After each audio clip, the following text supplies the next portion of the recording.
2024 সালের ছাত্র জনতার অভ্যুত্থানের পরে নতুন আরেকটি জুলাই দাঁড়িয়ে আজকে আমরা আপনাদের এই নড়াইলে এসে উপস্থিত হয়েছি।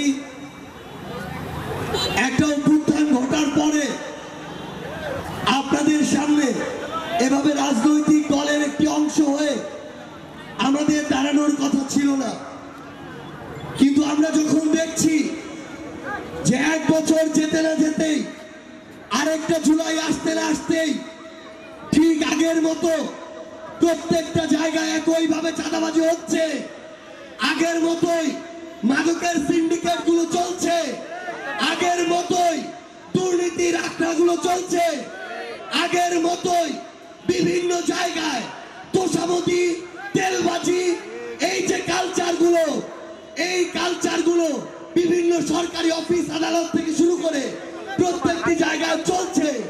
আমরা যখন আবার দেখছি এই সরকারি অফিস আদালত, থানা থেকে শুরু করে ইউএনও অফিস, হাসপাতাল থেকে শুরু করে ভূমি অফিস, কোন জায়গায় এখনো টাকার যে খেলা সেটি এখন পর্যন্ত বন্ধ হয়নি, তখন আমাদের আবার এই রাজপথে নেমে আসতে হয়েছে।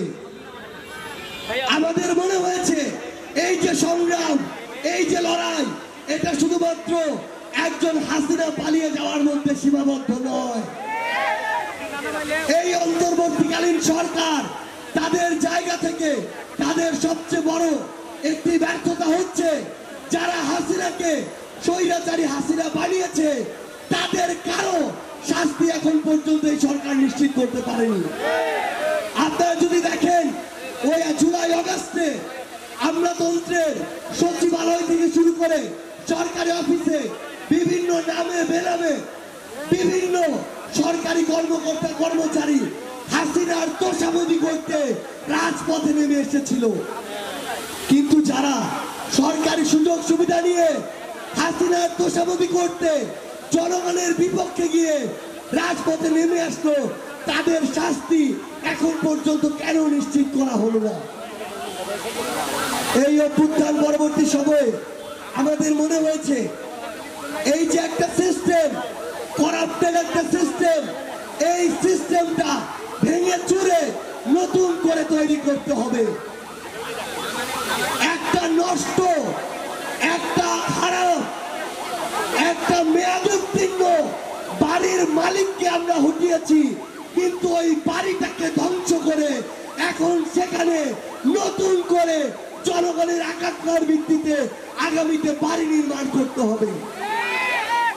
আমাদের অনেক কাজ এখনো বাকি, এই জন্য সবকিছু ভুলে গিয়ে আমাদেরকে এই রাজপথে আবারও নামতে হয়েছে। কিন্তু এই 10 মাসে 11 মাসে কিংবা 1 বছরে আমরা এমন অনেক বিষয় দেখেছি, শুধুমাত্র রাজনীতিবিদরা, শুধুমাত্র সরকারি কর্মকর্তা কর্মচারীরা কিংবা আমলাতন্ত্রের অনেকে তাদের জায়গা থেকে ভালো হলে কাজ হবে না।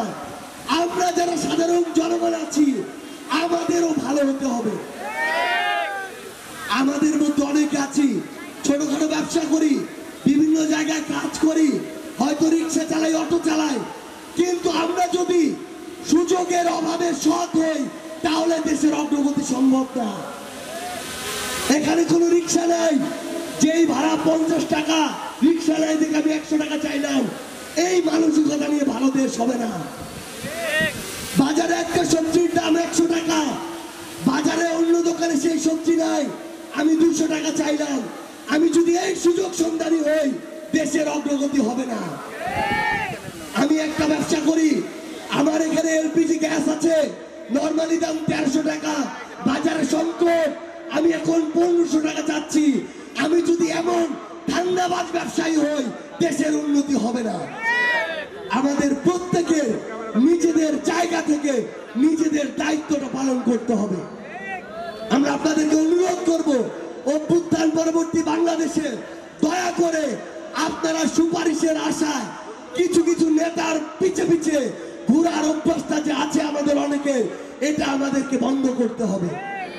আমি আপনাদেরকে অনুরোধ করব, ভোটের আগে দয়া করে আপনারা আপনাদের বিবেককে, ব্যক্তিত্বকে 500-1000 টাকার কাছে বিক্রি করে দিয়েন না। আমরা আপনাকে অনুরোধ করব, ওই একদিনে একজন নেতার কয়েকটা টাকার কাছে বিক্রি হয়ে ওই নেতার কাছে নিজেকে 5 বছরের জন্য বিক্রি করে দিয়েন না। একজন নেতার কাছে 1000 টাকা নিয়ে একটা ভোট যদি আপনি দেন, ওই নেতা পরের 5 বছর আপনার কাছে 10 টাকা টাকা নিলে তাকে দায় দেওয়ার মতো বিবেক আপনার থাকে না, তাকে দায় দেওয়ার মতো অধিকার আপনার থাকে না। তাই আপনাদেরকে অনুরোধ, আমরা যেন প্রত্যেকে নিজের জায়গা থেকে নিজের দায়িত্বটা পালন করি।